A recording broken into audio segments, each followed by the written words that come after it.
আসসালামু আলাইকুম সবাইকে। আশা করি সবাই অনেক অনেক ভালো আছেন।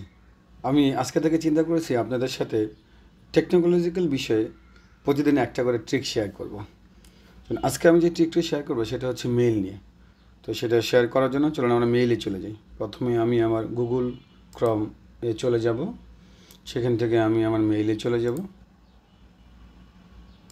জিমেইল চলে আসলাম আমার জিমেইলে। এখন দেখুন আমাদের যে মেইল আছে, মেইলে যে ইনবক্স আছে, ইনবক্সে দেখুন এই সবগুলো মেইল এখানে শো করে একসাথে। তো আমি যেটা শেয়ার করবো সেটা হচ্ছে, আমি যদি কোনো একটা মেইলের ভিতরেও করি, দেখুন এই যে আমি মেইলটা দেখছি।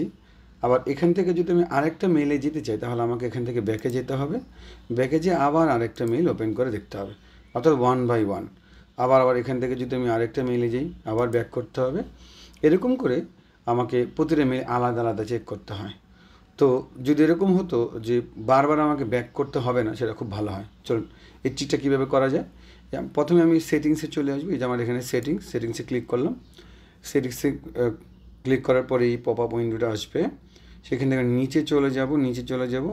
এই যে রিডিং পেইন নামে একটা অপশন আছে, এখান থেকে আমরা জাস্ট রাইট অফ ইনবক্স এটাতে ক্লিক করব। ক্লিক করে কেটে দেব। দেখুন ম্যাজিকটা কী হলো।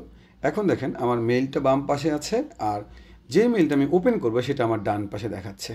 আমি এখন এখান থেকে যেখান থেকে খুশি একটা মেল ওপেন করে আমার ডান পাশে দেখতে পারবো। আমাকে বারবার ব্যাক করে মেলগুলো চেক করতে হবে না। এতে আমাদের অনেকটা সময় সেভ হবে। সবাইকে অসংখ্য ধন্যবাদ। আসসালামু আলাইকুম।